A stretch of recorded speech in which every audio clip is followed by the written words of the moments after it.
Yeah, you just clip that bit where I talk about my dad lacking emotional skills, then you like put that right at the top. He'll never listen. We've kind of established a brand for ourselves of having like really like long rambling intros and just random conversation before we actually get to what we're supposed to be talking about. Because no. Our intros are talking about how we don't have an intro and like we just kind of ease into it. We don't have a set thing. Yeah. Pretty much. So actually, I should pull up the... Where are you guys? I know you're both East Coast. Where are you based? I am just outside of Albany. Albany, the administrative capital of New York, I believe.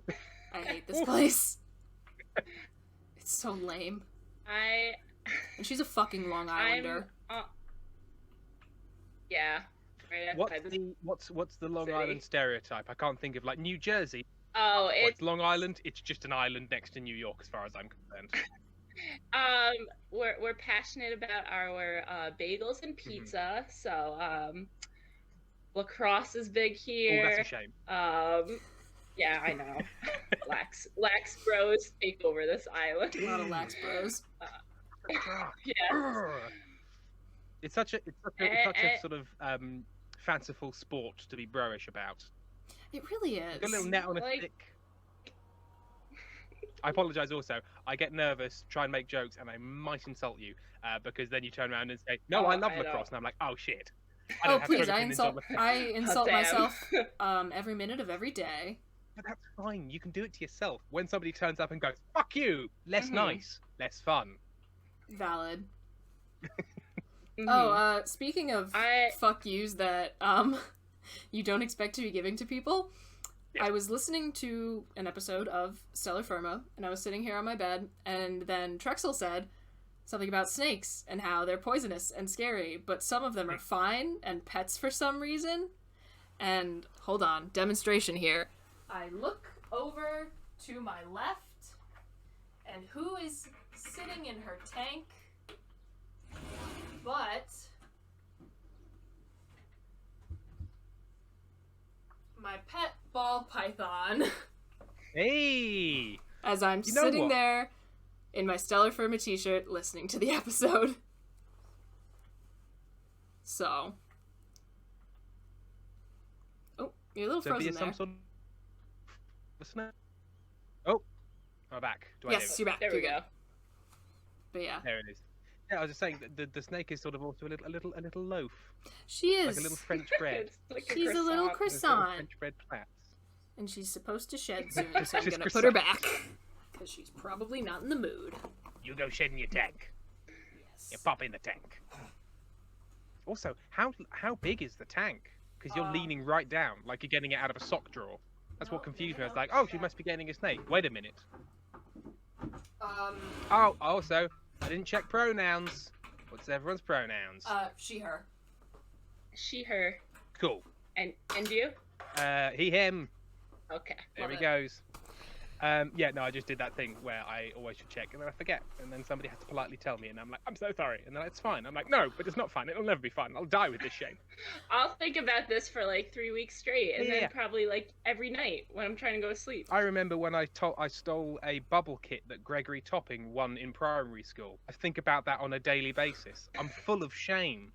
Same, honestly. Sorry, Gregory. But yeah, no, the tank is like 2 feet by 2 feet by 3 feet. It's fucking massive because she's going to be like 5 feet long someday. She'll be a big ass python. She's a little baby. But we've got a daegu. Do you know dagus? That's awesome. I love reptiles. That's another thing I'm like way too excited about. The python would love to eat them, I'm sure. She's really stupid. I don't know, man. The dagus are pretty thick. They occasionally fall off things while they're trying to get to treats. But we sort of gently got bigger and bigger cages. At one point, a bird cage because it was the best option. But now it's like as tall as me and about 4 foot wide on wheels. It's got slightly out of hand. But yeah, rodents love to burrow around.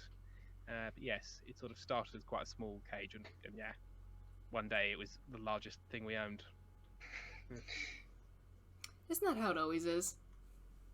It is. You need like a whole room dedicated, like no cages. With runs, with like little Yes. shelf runs. Yes. One of my life goals is to just have like a snake room with just a bunch of snakes. You'll have 2 houses, one for you, one for your snake. Yeah, instead of like a pool house, just the snakes. At a certain point, you've just started a zoo. Like, yeah. That's how zoos start. You have a point, but who's gonna stop me? I mean, hey, I'm not coming to Albany for many reasons. Yeah, Certainly well, not to there's stop you building a reptile house. Yeah, well, there's also plenty of reasons not to come to Albany.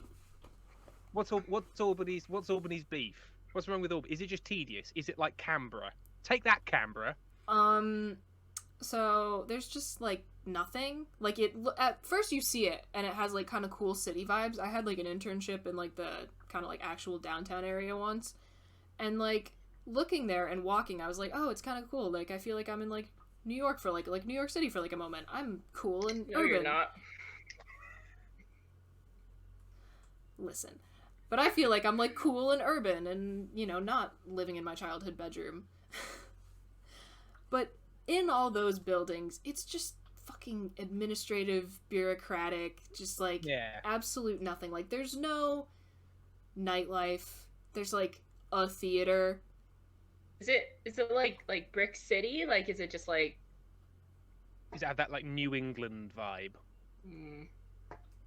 Red brick and white bell tower thing. I don't know if I've ever been to Albany. You don't. It's not worth it. And also, like, I went Albany to the same school, like K through 8, and we have one museum. It is the Natural History Museum. I have gone to that museum so many fucking times, and the exhibits never change. Well, I mean, is natural history going to suddenly change on you? It takes a while. But like, again, just like everything is the same, and it's really boring, and like it's not close to anything fun. Like, you know, is that upstate New York? So you in like at least cool woodland? Not really. I mean, it's like, yes, it is upstate New York, but it's not like woodsy. It's just suburbs in Albany. I'd say, I'm just thinking about Long Island now because that's where I'm from. Our biggest thing is we're right near the city. Like, I'll tell people, oh yeah, like not from here. I'm from Long Island. Oh, it's like a half hour from the city. Oh, okay. Yeah, and you have that. Like, you can go places and do things. None of that for me. A terrifying metro train. It's right in the city. That is like a whole sport in and of itself. Like making subways and trains. No, well, because I'm originally from just outside of London. In a beautiful town of Watford. They call it the Albany of England. And God, I hope not. I mean, I think that would be a step up. At least they'd have some administrative hubs as opposed to what they currently have, which is mid-range nightclubs and occasional fights. We do have a sister city in Russia. That's one thing we've got going on for us. I think ours was in Poland. I think we had a sister. Ours is Tula. So fuck you, Albany. But yeah, we're right on the edge of the Met Line, which is like the longest out into the sticks of the London tube lines. And it was, I must say, it was pretty great to be able to get on basically to the tube in your hometown suburb and then get all the way into London, into the tube system. But I appreciate that the tube system in London, for all its many, many faults, is like one of the good ones when compared to like the New York metro system, which sort of rattles around, gets to a couple of places, and mostly frightens you with the New York subway system is absolutely terrifying, and I didn't realize how, like, on a global scale, how low my standards are until I went to St. Petersburg for study abroad. Amazing there. And I'm just like, I'm in these beautiful, like, carved from solid marble, immaculately clean, and I'm just like, I have to pay, like, I know exchange rates and everything, but like I have to pay more money to use the New York City subway system where it smells like piss and I might get stabbed. Yeah, there is a definite trade-off. If you're willing to accept the fact that at some point in the construction of this, some labor camps were involved, with the fact it's very affordable and looks pretty, it's the trade-off you have with it. It's like, hey, look at this carved marble. Do not think about where this carved marble came from. But then again, I suppose in New York, you've got You've got other difficult history, which I won't get into because I appreciate the deeply dark path with which I have now engaged. Yeah, it's like the different. Both of these came from a horrifying Stares at past. the Irish flag on my ceiling.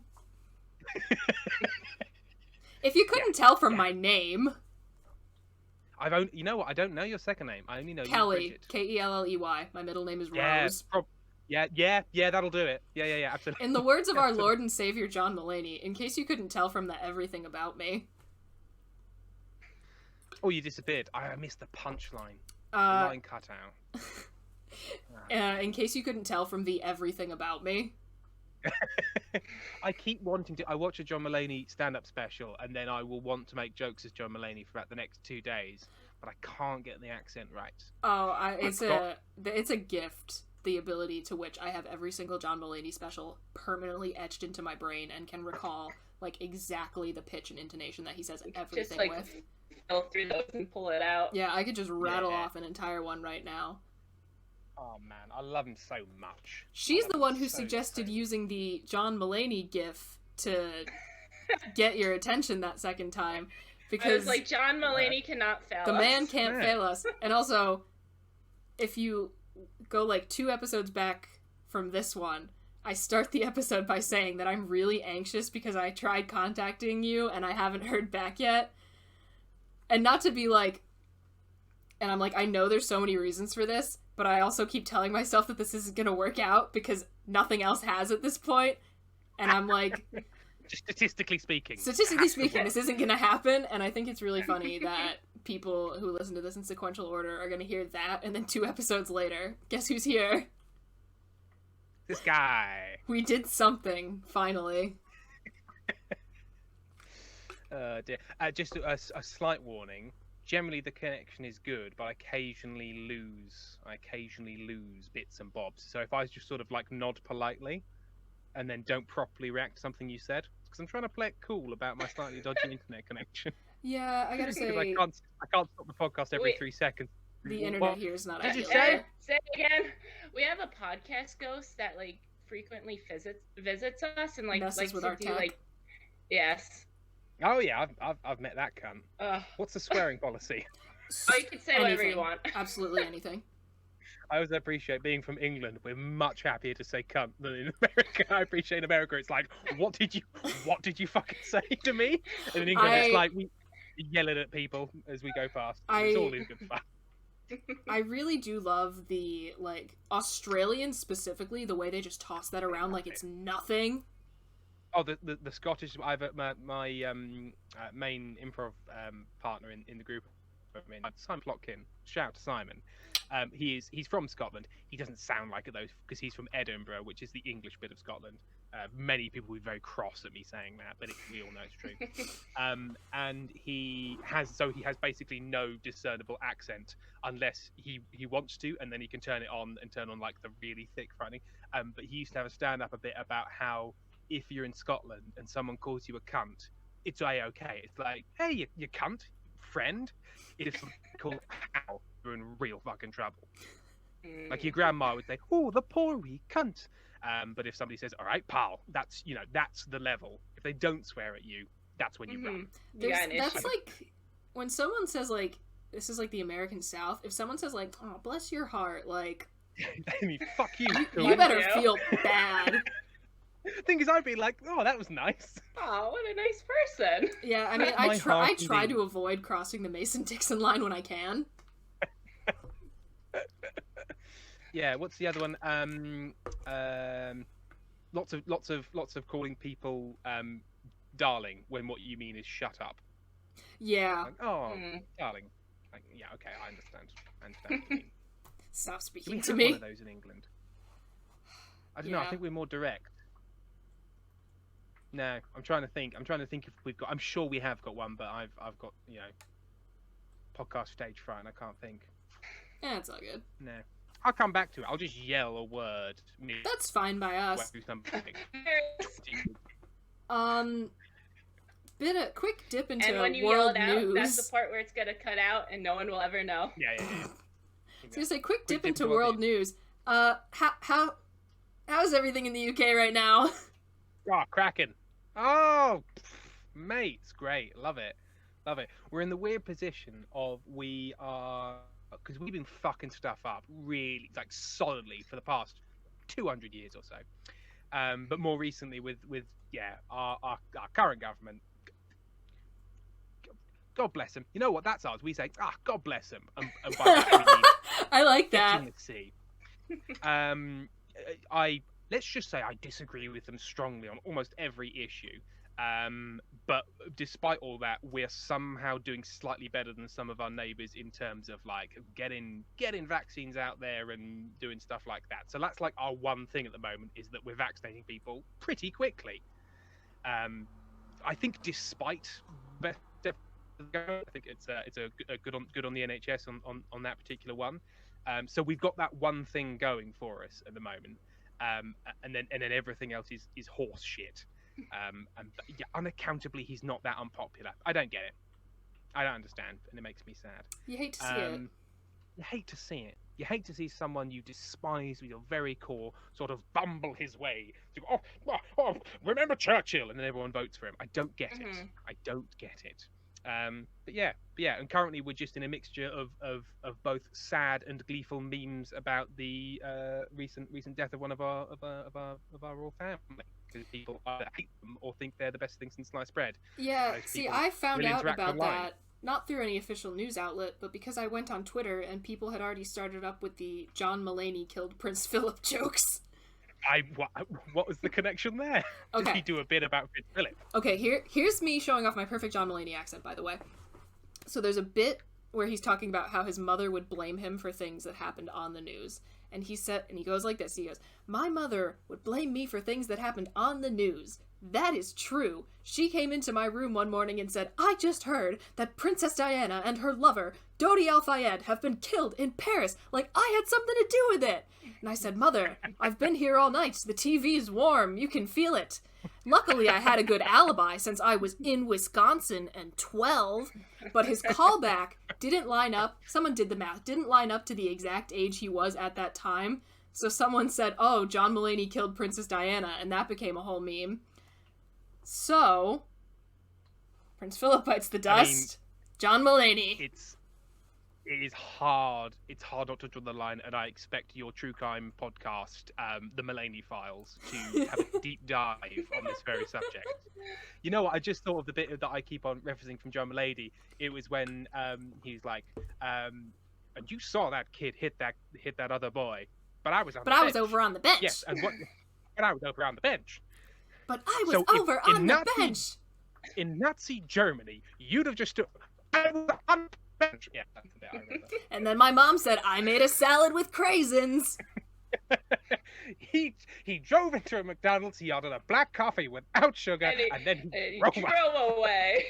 What a yeah. Sorry, I'm sure I'm butchering the lines. It's all good. Yeah, I just again carved into my brain. Yeah. There's a horse in the hospital.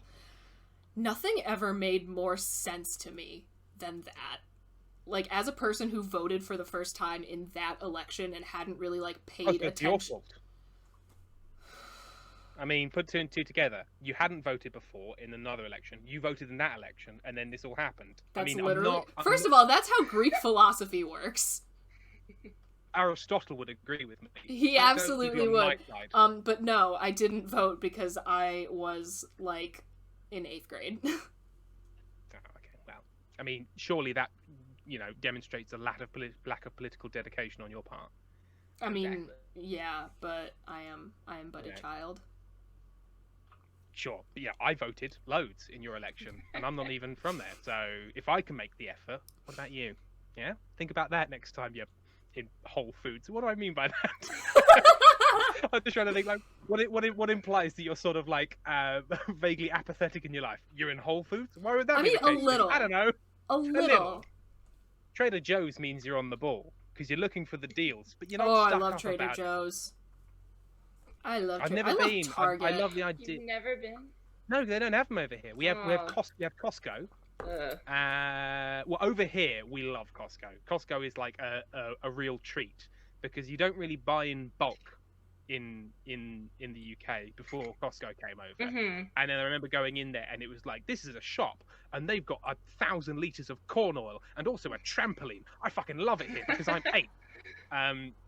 So I remember that being great. And also remember they used to sell absolutely gigantic bottles of champagne, like a bottle of champagne as tall as I was. I was a child, but still, that's still big. And that is my presiding member of Costco. We got that, and our local one is called Booker's, which is where all of the shops, like if you want a case of 60 Mars bars with that tear-off lid that also then becomes a back advertisement, you go to Booker's. That's just some local knowledge for you. I love it. I have never been to the UK. I would very much like to at some point when I'm allowed to leave my house again. Visit us in 2025. Enjoy. And you know what? When you come to the UK, go to Edinburgh. It's one of the best bits. Go to Edinburgh and then fuck off around Scotland. It's the best bit. Where'd they film part of Doctor Who? It wasn't Edinburgh. It was Glasgow, right? You could, yeah. You know what? I think over the years they've probably around quite a lot of places. But I feel like I read that somewhere recently.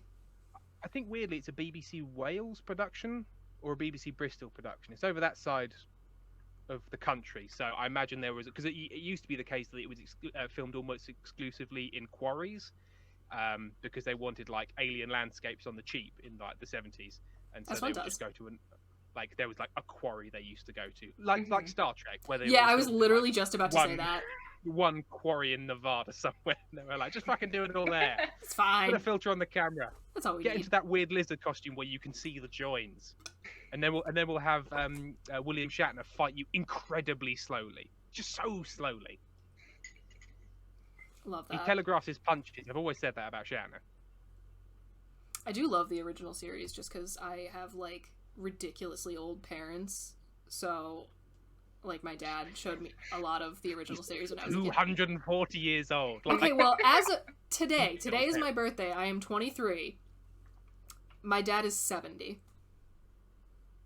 Yeah, because I'm 20. Oh, how old am I? 20. Happy birthday, by the way. Before I blast you. Happy birthday. I got you nothing. You brought us your present. Yeah, you showed up. Are you kidding me? Yeah, that's true. Although if you start telling people that their gift is that you turned up, it means you're like some sort of deadbeat dad. I showed up, didn't I? Stop crying. What was I saying? I've completely lost the. Oh yeah, no, yes. So I'm 28, and my dad's mid to late 60s, I think, mid 60s. I should know. I don't know how old my dad is. I don't know how old my mum is. I sometimes forget how old I am. I think I have an issue of some kind. Oh, I really do forget as well. Like it started off with certain members, like, oh, it's their age again, and then it is now happening to me. Like, no, I'm not that age anymore. I didn't hit that age yet. Yeah, it's weird that my age starts with a 2. I feel like I'm still like a child. My dad also goes about how he thinks he's about 16, and he's old now. I think people who are born in the year 2000 are so lucky because like they don't gotta do math. My sister. They're just lucky. Just whatever year it is. You know what? That's why they're so selfish. I've always thought. Did I mention I have a massive problem with millennials for some fucking reason? Because I read an article on BuzzFeed that said 12 things that millennials have destroyed restaurants. It's not economics, it's millennials. I hate that, and I also hate the way that millennials are like, especially like the older millennials are like making all those stupid songs like, oh, fuck you, Gen Z. I'm like, no 15-year-old is ever gonna think that someone who's almost 30 is like cool. You're never gonna be the epitome of cool to a teenager. Mm-hmm. Just let it go. There is no point in history at which, like, the people slightly older than you scorn has ever like impacted. There's Greek texts where they're basically saying kids these days from 2,500 years ago. That's always how it is. You're not gonna fix it. They don't appreciate the kind of columns we have these days. And it's just I think there's no point in it. I think it might be connected to a fear of encroaching death. and you just sort of displace all of that terror into rage against the younger generation. Like if they turned up and it turned out they all had like lasers for faces and were killing cats, fine, be cross at the younger generation. But I think they're broadly exactly the same as you were, except they've got iPads. And that's basically, you know what, not even anymore. iPads is something that somebody who's 35 has and holds up at school play to film their child. Yeah. That's who has an iPad now. Kids don't have iPads. End of sentence. End of tangent. End of tangent. I'm very, very used to doing two-person improv with my brother, where I can just yell for 5 minutes and then he goes, "Cool, okay, I'll move on." But I forget that when I'm in mixed company, they kind of go, was that supposed to go somewhere? Oh, it wasn't. Okay, cool. Oh, well, now will. But it has that gap. Yeah. Which Ben has learnt to get rid of. Love that for him. Feel free, what I'm saying is feel free to move on real hard from anything I say. We do that to ourselves a lot. Like, we'll end some weird tangent that we got on from answering a question, and then we'll just be like, "Wait, how did we get here?" Yeah. That's like... It's why sketch shows have it so good, because you can just cut the scene. But when you're in a conversation with people, you can't just like hold up a piece of paper in front of your face, unless we invent that.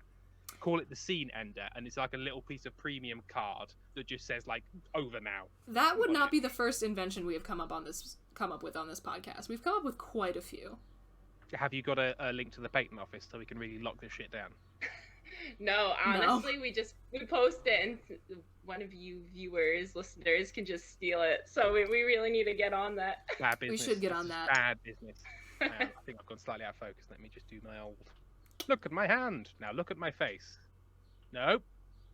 Oh, fuck you. It's not important, Tim. You can just be slightly blurry. All right, maybe... I prefer myself slightly blurry most days. Like, it's good enough. Oh, your webcams look so much better than mine, especially yours, Bridget. That's because you look like you're on like a mirrorless camera. Is a 4K camcorder. Well, that'll do it. That is balanced on a stack of books. I actually went early on in the pandemic when I didn't have a proper webcam and they were all sold out everywhere. I turned my phone. It's not fucking making any difference. I found a little program to turn my phone into my camera, and I appreciate like phones are expensive, but they're also like really small. Yeah. So I don't know how I can then spend £100 essentially on something that is just a camera, and it's about 4 times worse than the thing on my phone. How is that the case? Why is this the case? The fuck is going on? Yeah. Answer me now. I demand answers. I must know. I must know. But yeah, so this is kind of an expensive camera. There's literally the last episode I was like, "Oh, is my camera going out of focus?" And she was like, "Oh, I don't mind if it's a little blurry." I'm like, "Here's the thing. I paid a lot of money for this, so this bitch better show every skin flaw." Yeah. I want to see every pore. Every broken vein. If I had a bad night's sleep last night, I want the viewer to know about it. I want you to see these bags. Yeah. Ugh. I paid a lot of money so you could see that I do not sleep well. Ooh, attractive voice crack. We love to see it. It adds character. Thank you. Oh, I'm back in focus. Oh, yay! Love to see it. Oh, gorgeous. Should we maybe do a question? Sure. Yeah, I think it's about time.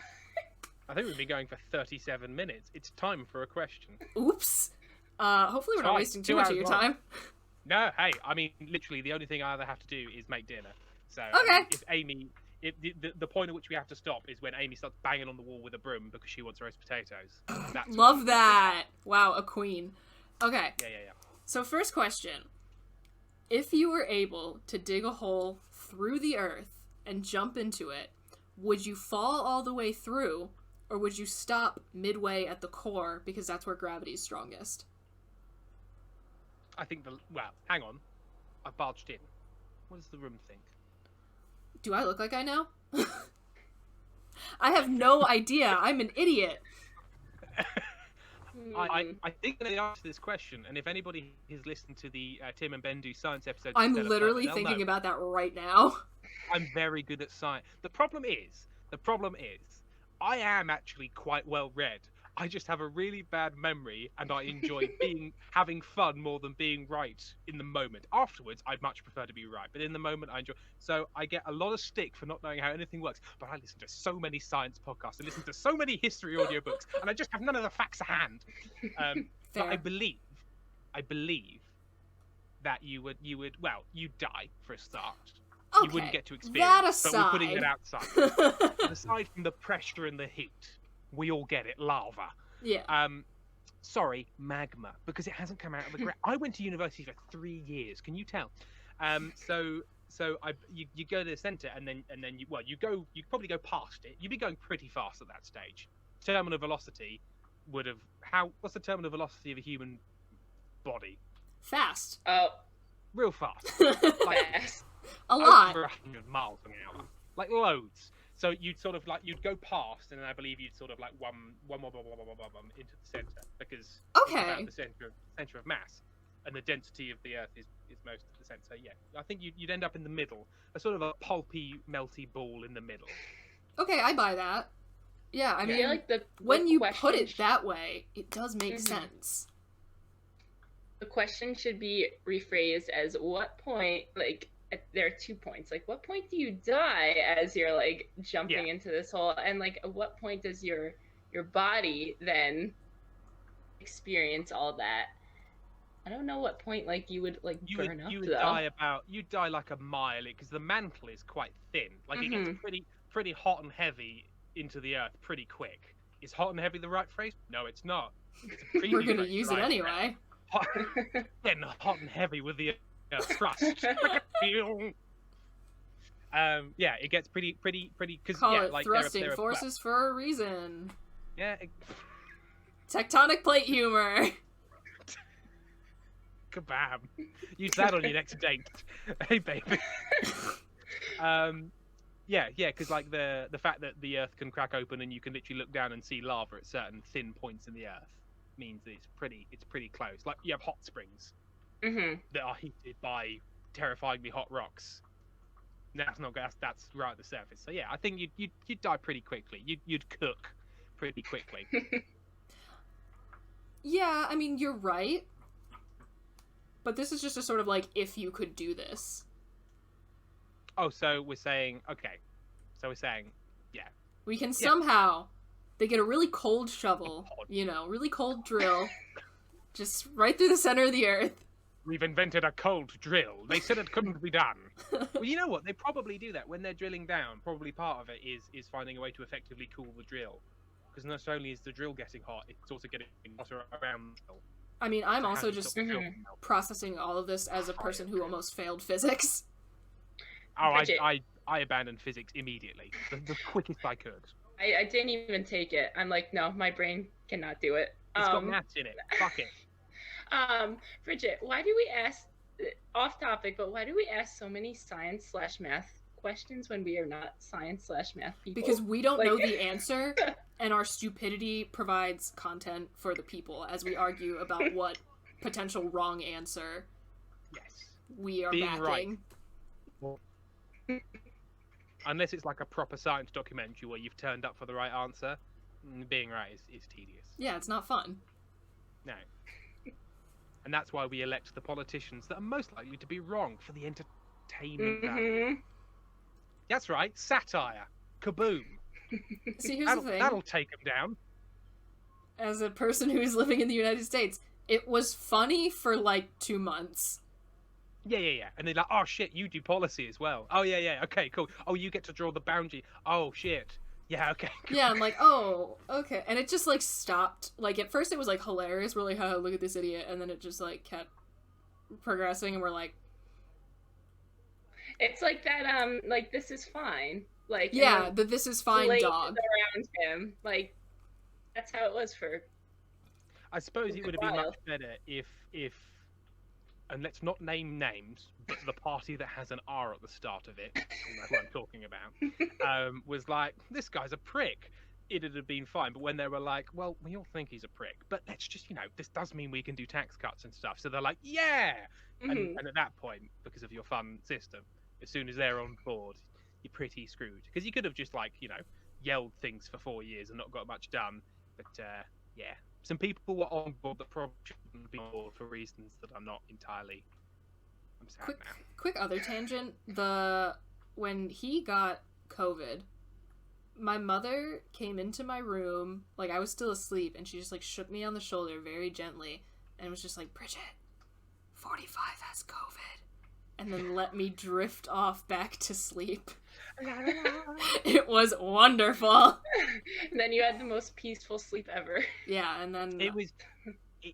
It does highlight the point that irony and satire, as much as I love them, really have no impact when people decide that they don't. Because the fact, after everything he'd done, and all the belittling he'd done of it, that he got COVID and had to go to the hospital, did not affect anyone's opinion anyway. Like, not a single person changed their mind about anything because of that perfect piece of satire. Does make you think, oh, well, then this must be pointless.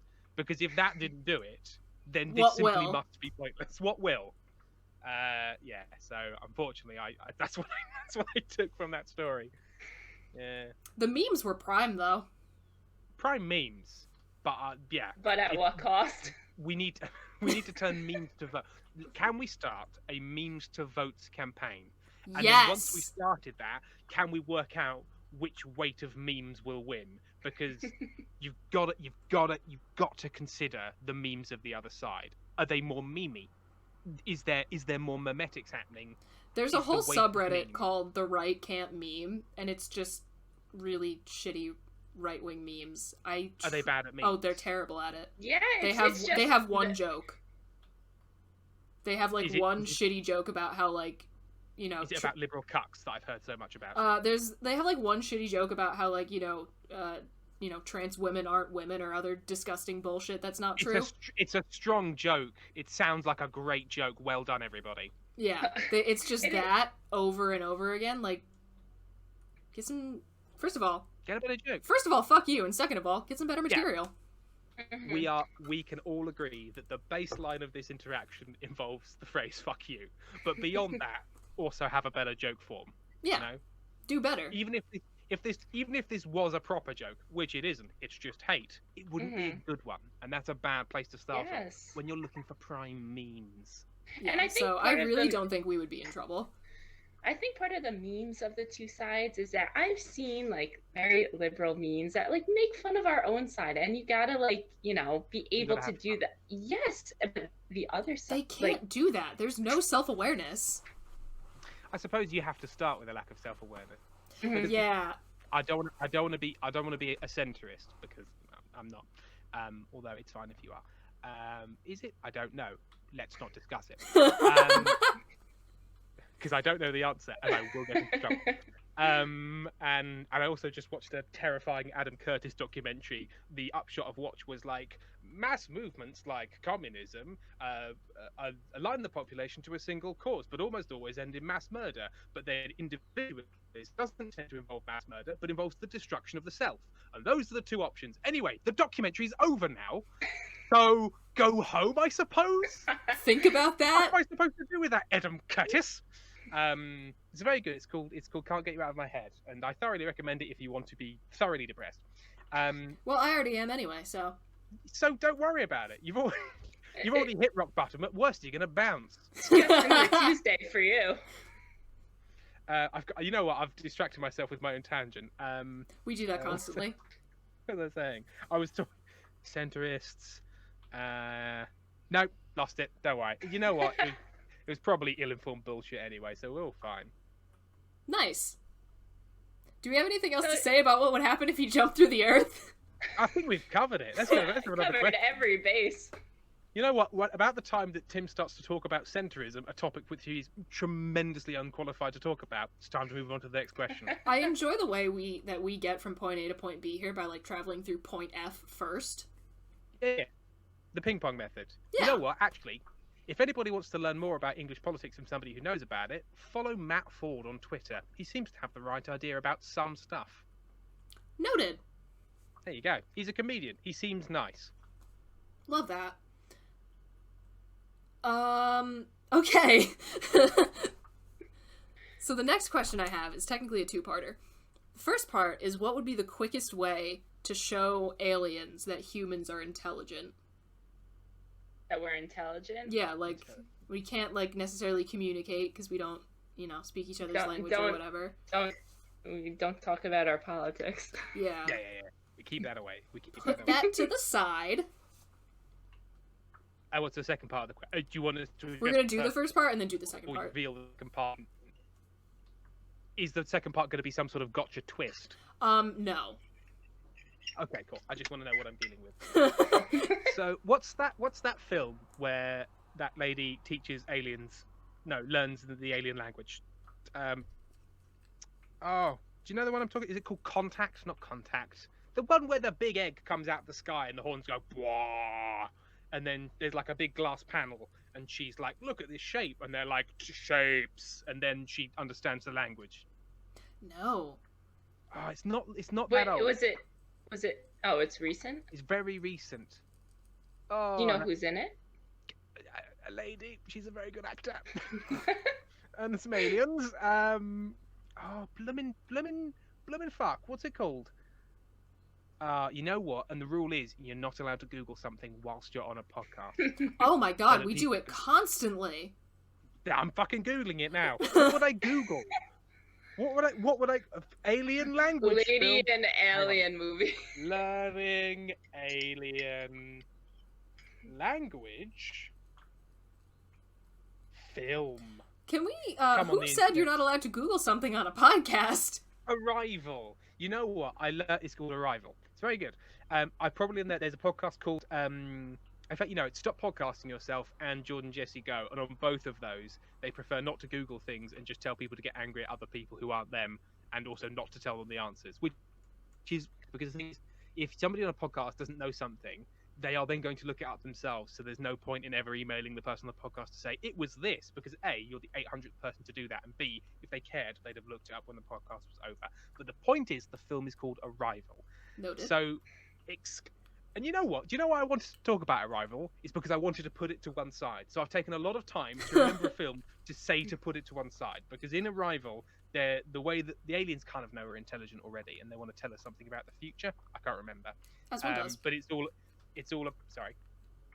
I said as one does. Sorry, I just make my comments. Right. No, I just didn't want to blast past. So you know what? We're going to stop. What was that? Sorry, you're going to share it with the whole class? But I did. Well, good, glad. I'm very happy that you invited me here. I'm needlessly hostile. So in that, she sort of like learns the language like from base principles of like, here are two things we understand and together that they mean, and they teach you intelligence that way.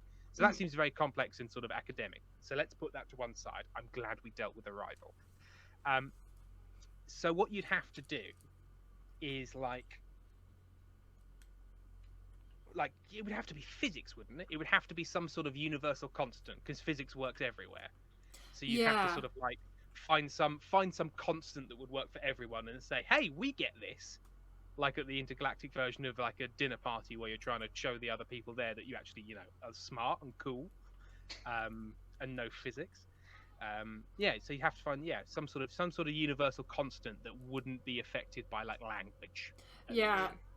I feel like it would have to be some sort of, like, math. Like, just show them some fucking calculus and be like, yeah, we get this. Like... But with that, I feel like... Sorry. No, I just was gonna say, I feel like that almost, like, is language-esque. Like, can you tell I never took calculus? Yeah, like algebra is not going to... Because, algebra involves letters. Bang, you're into language. So you need, you know what? Sick BMX tricks. Because that's cool, whoever you are. Mm-hmm. Like, and that's physics. And the fact that they understand it's a physical demonstration of physics, and also rad. Perhaps some cool skateboarding. Skateboarding. No, skateboarding would imply that we are less intelligent, because the fact that you have to try so very, very, very, very, very hard to do something that people go, oh, cool. And then you have to spend years of your life trying to learn to do these incredibly difficult things for people to go like, oh, yeah, that's all right. Okay, yeah, you know what? Point taken. And I am also biased towards cycling, because I do be loving to ride my bike. You love them wheels. I do. Actually, you once liked my tweet about how it was a stupid idea to start Stellar Firma while I was on my stationary bike, because I was laughing so hard and I couldn't breathe. You do need to breathe during cycling. Yeah. I've built out, and I'm going to brag here, so everyone prep for a brag. I have built up quite quite substantial lung capacity because because I'm a sweet boy. I run with my mum every weekend. Aww. When we chat, and I've done that since I was like 15. Because I'm a chunky gent, and we need to keep that in check somehow. So we use running, and now cycling. It meant, and we always started off by the fact I was doing my like GCSEs and A levels at that time. I can't remember which ones. Probably GCSEs at 15. I don't know. I was doing some exams, and I would revise by basically explaining the Russian Revolution to my mum to see if it made sense. So I'd be like, right, was it Kerensky's failures or led excesses that led to the fall of the provisional government? And I'd explain it out loud so that I could remember it to write it down in essays. But that meant that for all the time I've run, I've always run while talking constantly. That's impressive. After a while, that's hard. Yeah.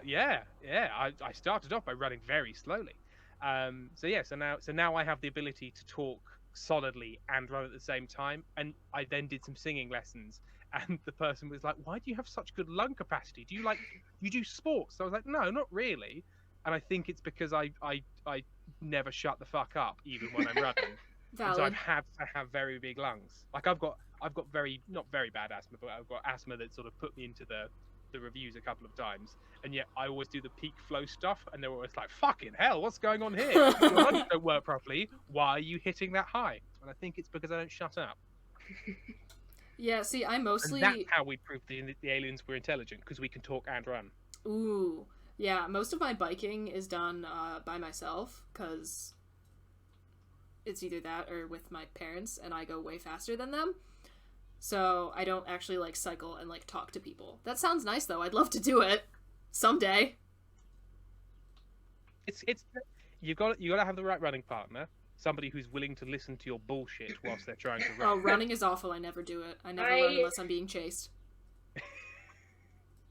I like to run as well.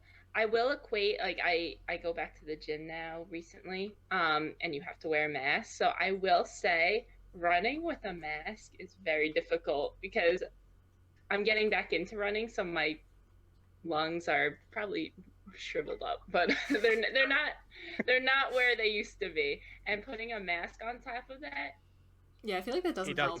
Yeah. You can get those. They do. Well, I run with the mask mainly because I'd like to avoid people, but there are very few places in Brighton that you can run where you're not gonna, have to pass someone. I wear one anyway. And I got one of those ones that are for like biking and cycling. They're like those sort of like longer ones. Also because I've got a big beard, and if I wear the ones that I just sort of get like tufts all over the face, and it's not a good look. So I wear one that sort of goes over the whole face. Up and down, and they work pretty well because they've got like a little like semicircle gauze bit that's like a bit thicker, so you get like a little face pocket. But I don't know about you. I've had at the end of a run, like, it's gonna be gross. You get a wet face. You understand? Yeah. Your face gets wet. And that's when it sort of like soaks the mask, and then the mask sort of starts like sucking onto your mouth. Oh my god, that's the worst. And you just sort of go, and then it's not good. I have been using. I work in a hospital, so I get the free the hospital ones. Like these kinds, like the classic. The disposable ones. But so that's what I've been using. But like I realized during my runs, like I really do be like eating parts of this. Like it gets stuck in it. I'm inhaling it. Like, a forbidden snack. Forbidden snack. I like to eat particles. A forbidden snack. Yeah, investing in, like, my parents got these really nice ones because they're sort of like trying to keep active. That are great. Like they're made out of that wetsuit material. Ooh. Like, and they've got like little metal ridges. And I was like, oh, they're really good. And they were like, yeah, they're like 40 quid each. Just like, fucking hell. No, thank you. Yeah. No thanks. No, thank you. I'll spend £10. Thank you very much. I'm currently, my drama in my life is I'm currently dealing with a semi-broken washing machine, which is yikes. When it comes to being an adult, some white goods break. It rarely gets worse. And what has happened is we got some cheap shitty masks just for like, oh, I need to pop out. Yeah. And I just need one of them.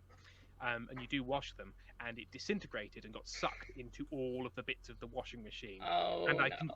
I can see them, but washing machines are constructed in such a way that you can't get at any of it. So I like literally had the washing machine out today, like took the back off, and it's like, hey, there's a plate here. Cool, can I take off that plate? Not unless you detach all of the electronics.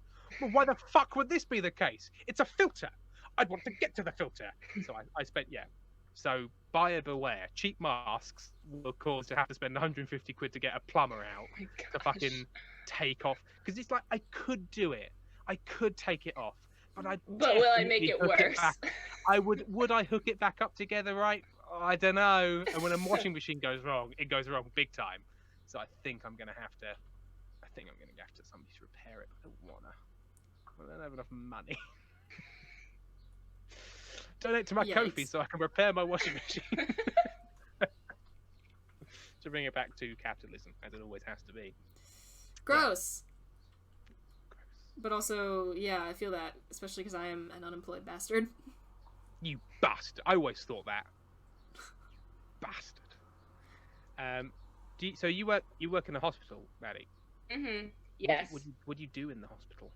Well, I'm actually going back to school next year. I'm just a secretary there, and I answer patients' phone calls. But it's just until I go back to school. Do you deal with a lot of hospital drama?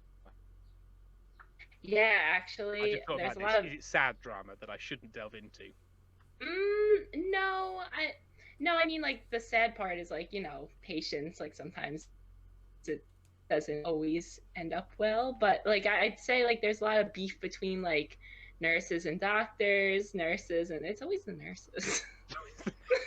Interesting. So your stance is anti-nurse. I'd just like to establish this on the podcast. You're anti-nurse. Is that what you're saying?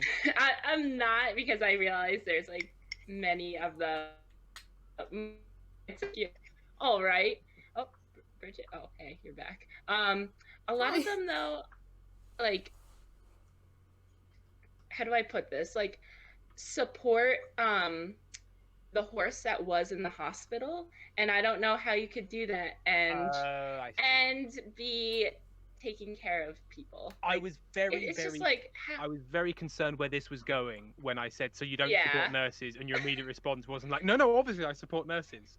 But I understand. Yes, difficult. And they're making it difficult for you. Yeah, it's just like, I don't understand it, and it's just the nurses. Get the horse out. That's what I say. I know. I And thought he was out. Like, why are we inviting him back in? Don't invite the horse back in. Lock the door. Constitutionally lock that stable door. Yeah, really. Yes. I think a fun way to show aliens that we're intelligent would just be to show them any yeah, David Lynch movie. Yeah, and then shame them about it, because they're like, we don't get it, and you're like, oh, you don't get it. Oh, well, some people don't, and they're like, no, sorry. When I said I didn't get it, what I meant was I just, I think maybe I got it too much, and then you're like, oh, cool, yeah, and then they have to leave because it's too awkward now. I'm literally I'm so obsessed with David Lynch to the point that it's really annoying, and I don't get it. Like, I watch it, I'm like, I don't know what the fuck that was, but I liked it. I watched Eraserhead and then thought, I don't know if this is for me. I'm not sure. Bridget, you were just talking about. I just talked about Eraserhead on the last episode of the podcast because we were talking about, like, things that are really popular that we're never going to watch, like, no matter how many people tell us to. And I was like, I feel like I'm being mean to people right now because I'm listing a lot of stuff that, like, people like, and I don't want to be, like, really mean about things that make people happy, because as long as you're not hurting anybody, just watch what you like. And I understand that people can turn the exact same thing around on me, because I am the kind of person that watches Eraserhead and genuinely enjoys it, and I'm sure plenty of people see that and are like, what the fuck is wrong with you? Exactly. I'd like to know what the fuck is wrong with you, because what the fuck is going on with any of that? There's a ghost in a radiator, the baby is sort of a horrifying thing-esque thing. I mean, I'm sure it has some deep-seated meaning, but I don't want to sit on that chair. I find the cinematography particularly beautiful. Sure. Oh, hey, it looks good. Well, you know what? It doesn't look good. It looks striking. Like, it's got a real thing about it. And I like that. but unfortunately, it also just contains like clashing noises for the most part of the film. Like, yeah, like see, I'm a person that unironically listens to like 100 gecs. I don't know what that is. Is that a young person thing? I mean, kinda. Actually, is that for teens? Listen to Money Machine, and I think you that... can't make me. or don't. You don't have to if you don't. You know what? I think I've heard 100 Gex. Is 100 Gex one of those bands which is like a cultural touch point for this is confusing? Yeah. Yeah, I would say so. Because like not Boards of Canada. What's that math rock band? Actually, here, you know what? I'm gonna just play a little snippet of the song. I don't really care if we get copyrighted because it's not like we're making money anyway. Do you know Battles? No. They're very good, but they definitely fall into that sort of like, this is slightly harsh to listen to. Like they're making aggressive noise for, you know, obtuse reasons, which I enjoy in their particular brand. Are you gonna get a DMCA takedown? Are you real pissed, baby? You think you're so fucking cool, huh? You think you're so fucking tough? You talk a lot of big game for someone with such a small truck. Oh, look at those arms. Your arms look so fucking cute. Boom. Take that. Yeah, Take it's that, a lot. Take that, you small trucked fuck. It's a lot. And I'll be like just running. Very early. Like I'll just be walking my dog, just like running errands, and I'm just like listening to that. Like just doing like household chores, and I'm just like, yeah. It sounds. I think maybe it's the vocoder. Vocoder, is that what that's going on? Not vocoder. Auto tune. Like the heavy use of auto tune. It's a lot. It's very early 2000s. I wouldn't really know. I was like 5 in the early 2000s, so that was not. I was a worldly 9-year-old, so I was really plugged into the music scene. Well, I mean, you think you have more conscious memory of the early 2000s than I would. Well, you underestimate how shitty my memory is. I could barely remember what happened 3 years ago. You know what? I genuinely think it's quite helpful for trauma, because there is some unsettling... I've had a relatively reasonably fine life. Like, I've very rarely had any sort of, like, big, major, that's going to fuck you up events. But I have had some quite like I'd rather not remember that sort of stuff. Yeah. As everyone does. And luckily, I genuinely have forgotten them. Like, I know that they happened academically, but I've just got such a bad memory that I've forgotten all of the details. Your mind has rejected them. And that's not like specifically about trauma, because selectively forgetting traumatic events can in itself cause problems. It's just a general sort of like getting out anything that happened more than a couple of years ago. And I have a very poor perception of time as well. So all of my memories of the past all basically feel like they happened at the same time, and that mixes up the order. And so again, it's just very difficult to get upset about any of it, because I just haven't got a handle on the details. I love it. It's quite helpful. It makes it very hard to hold a grudge. Like, there's one person I hold a grudge about, and that's because they said they called me up and said they were going to call the police because I tried to kill them, and that stuck. That stuck. Okay. But again, I'm more academically grudge holding, because I can't remember any of the emotions of the time, so I'm not like upset, but I am like, oh yeah, that seemed like a weird thing to do to me. I'm going to assume you weren't actually going to kill them? Sure, yeah. No. And you know what? And you know what really stuck in my craw, because I'm now doing a mid-morning drive to radio show where I talk about things that stick in my craw. Was that the method that they said I tried to kill them with was so nonsensical. Like, if I'm going to try and kill you, I'd have done a better job. I could do it right, because what had happened is I was moving some stuff out of the house, and I didn't really live there anymore, and somebody had like left the hob really, like on a gas hob, and sometimes you don't click it off fully, and so there's like a tiny little bit of gas, so you can smell a bit of gas in the air, but it's not enough to blow anyone up. It's that sort of level. Like, don't do it, but it's not like you're gonna die. And somebody had done that, and I was moving all my stuff out, and we're moving my stuff into storage, and one of the things I had in my room was lighter fluid. So I was like, well, I can't pour lighter fluid down the drain, and I can't put it into storage. So I just left the can on the kitchen counter, basically being like, if you want this lighter fluid, enjoy, because I can't take it with me. And they were back, and they were like, the gas was on, and there was lighter fluid on the counter. Cool. What did you think those two things to do to each other. This liquid and this gas, neither of which had the ignition source, and one of which was in a can. Yeah. At what point were those two things going to converge to cause death? Also, the neighbours are nice. Why'd I want to hurt them? It made no sense. Mm-hmm. You'd poison something you knew they were going to eat. That's how you would do it. Mm-hmm. If you were, which I wasn't. Noted. I like that on the record. Good to know. We love to hear it. I feel like I've given a very poor representation of myself. Yeah, I think But I didn't showing try and kill aliens Eraserhead would either prove that we were intelligent or start a war. Yeah, they'd be like, was this an insult? What are you trying to do to us? Was it psychological warfare? Kaboom. Could be. So maybe, like, just that really extra weird episode, like episodes of Twin Peaks. I might be about to upset you. Oh, it's fine. Because you like David Lynch. I started watching Twin Peaks with both of my parents because they were like, yeah, it was on in the 90s, but we never, like, really watched it. So, started watching it with my mom and dad. My mom dropped out because it was too weird. My dad dropped out because it was too weird. I'm the only one who finished it, and I have seen it 3 times. Yeah, and you know what? The weirdness didn't upset. I quite enjoyed the bit where they remember the bedroom, and then in the memory that frightening Bob is, what's his name? Is it Bob? Yeah, it's Bob. Is crouched in the corner. Like, that shit me right up, because that is like a very good sort of like. You know what? It's quite a silly scene. Like, if you watch it like completely cold, he's just sort of in the corner like this, and like it's not. But then in context, image. But in context, it was fucking terrifying. Because like that fucking scene where he like crawls over the couch. It's all bad. It's all bad. So good.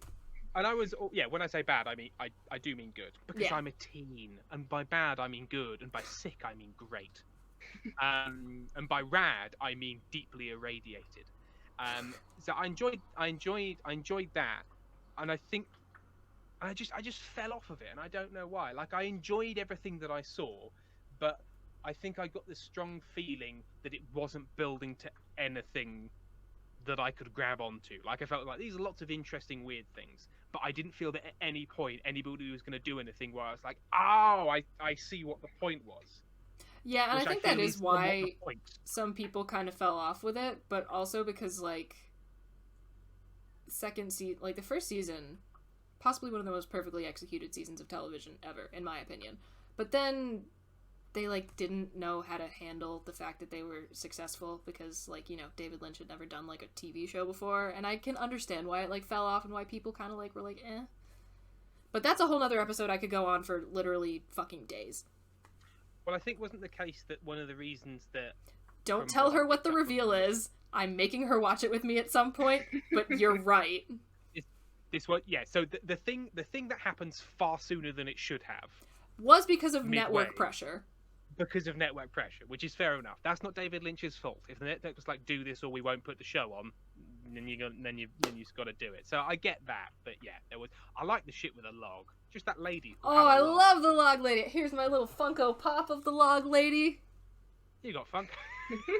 No, you don't understand. I have like 5 books, a mug, 3 T-shirts, 1, 2, 3, 4 Funko Pops, stickers on my guitar case. And I noticed your faithful corgi in the mirror. It is unhealthy. Like, scary. Yeah. Third tangent. Third tangent. Love it. Convinced aliens that we're smart. You mentioned you're a horror fan. Yes. I just watched Color Out of Space. Have not seen that one. It's pretty good. Now, it is a Lovecraft story, and we can all agree that Lovecraft can get fucked, but he's very dead now, so it's not like he's getting any money. So, but it is good in a very, like, because it's a Nicolas Cage. He's in it, but it's the kind of film where the fact that his approach to acting is that of a toddler's is actually in its favor, because he's sort of supposed to. So in the way it works in, like, Wild at Heart, more Lynch. I did not like Wild at Heart at all. I just felt like it was a joke the entire time. Like, everything that Nicolas Cage did in that film, I was like, why did anybody say that this was fun? Why didn't David... Oh, sorry, Nicolas, can you stop? What the fuck are you doing? So I just had a quick question here, and the question is, what the fuck are you doing? I couldn't get past that. Okay, valid. Completely valid. I'm so sorry. No, I it's shouldn't fine. keep on talking about how. Oh, it's fine. Oh, it's fine. It's fine. I'm having a lovely time. Oh, Because here's the thing. things I will love- talk about how weird David Lynch is, like. And I don't think forever. that's a Lynch problem. I think the film was fine. I just can't get past Nicolas Cage in certain contexts. But basically, any time when you're supposed to even take him vaguely seriously is Yeah, where okay, I can't. valid. Yeah, like Bad Lieutenant makes sense. Cool, fine. You're an ass. But when you're supposed to have some sort of emotional stakes with Nick, I struggle. But anyway, I'll stop insulting the things you love. That's a lie. Next time it comes up, I'll do the exact same thing. Why do I lie to people? Why do I feel the need to lie? But basically, yeah, in that, like a space rock comes from space and fucks shit up. As they do. Have you seen the Thing? The John Carpenter's The Thing. Mm-hmm. That style of like body horror, sort of like the upsetting practical puppets. It's very much like The Rock does that to people, and I'm very on board with that. The director of it is like one of the old school horror directors, like B-movie horror directors, who's come back for his new, you know, and it's gone very well. I can't remember his name, but anyway, I can thoroughly recommend it because it's quite good in that it's quite scary in a sort of not something's jumped out and it's gonna freak you out, but in a sort of this is upsetting and there's no way of escaping it, cosmic horror way. And also they do a very good job of being like the horrible creatures and the sort of weird alien creature infection world that it's creating is also incredibly beautiful as well, because essentially what's going on is the creature is like, well, this is the environment I have on my home planet, and it's actually quite beautiful and quite pretty up until it turns you inside out and fuses two people together and it becomes a thing-like thing. Suffice to say, I recommend watching it. I don't have an end to this other than I watched it and it left an impression, and I can thoroughly recommend it. That kind of gives me like movies actually like working to unsettle you and being like kind of beautiful even though they're really fucked up, like Hereditary, Midsommar. Yeah. Love those. So that actually sounds like it might be right up my alley. I think it's like there is definitely a point where you're like, bloody hell, the cinematography of this, or at least the visual language of this is great. Like the acting in it is perfectly fine. The script is very much an afterthought to everything that's happening. Like all of like it's one of those films where if all of the other stuff wasn't working together, you would say, it would just I'm be sorry, bad. What did that character say to that other character? Yeah. Nobody has ever said that, ever. No one would ever communicate like that. Yep. And a lot of those lines are coming from Nicholas. And I don't think that is Nicholas's fault. He's just saying the lines that he's been given. But a lot of them are the kind of thing that it sounds like it's gone through Google Translate a couple of times. But everything else is good enough that you don't really worry about that. And there's a young lady in it who is very good. She's sort of the main character on it. Does a very good job. Yeah. Love to see it. That's Tim's film recommendation. Well, I mean, again, unemployed bastard who isn't doing anything.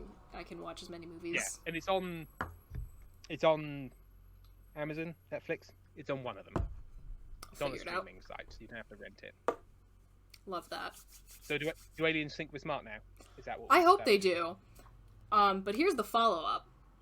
Yes. If you meet an alien in space, not on a planet, you're just sort of like, you're both in your little like pods, you're floating around. Who's the alien? You're both aliens. Oh, kaboom. Kaboom. Mic drop. Take that logic. Yeah. Yeah, actually, I think you might be right. Yeah, if you're not on each other's planet, like... Yeah. You just both have a little space. You're passers-bys. So I like it. Is the spirit of the question, is that like what do you imagine an alien is? No. Any life form? I mean, that yeah, is maybe. not from your planet? I feel like that's the true definition. Yeah, probably. Like it's any living thing. This might be a cop-out answer, but I wonder if it's really possible to, because all of the reference point you have for any sort of creature is stuff you already know. Carbon-based life forms largely in a biome that you're used to. Like the fact that we can just go to a different part. Like deep sea fish are like deeply confusing in their structure, and that's still on your planet. So if you sort of like magnify that for, let's say you're from a fucking gas giant and your base molecule is nitrogen. how would you even begin to think? Yeah. And I think that's why a lot of sci-fi films, you end up with sort of like an intelligent gas cloud, or just something where it's like, well, it's kind of difficult to not design a creature that's just like, oh, it's a big weird squid with a face. Or it's a horse, but the hooves are brains. You end up with sort of like amorphous cloud, because you just get into that difficult territory very, very quickly. And it might even be the case that even if you did see it, it would be difficult to perceive it for, again, reasons of the way your eyes and brain have evolved to interpret things would not match up necessarily with how other, like the fact that there are like some camouflages that animals can do on our planet that make them almost impossible for your eyes to pass, would mean that like an alien, you might not even be able to see it even if it was there. I've tried to be right again, and I appreciate I'm fascinated, so that's completely fine. I was just gonna say some, I don't know, something dumb probably. Well, again, that's the point, because that's more fun. Something just dumb is much more fun. When Tim says, oh, well, I mean, what about these factors? And everyone has to go, yeah, that would make it tricky, Tim. It doesn't lend itself to badinage. That's fair. Okay, so I guess then if you met another carbon-based, like, being, sentient being, so similar environment, but just, like, different from humans, from a different planet.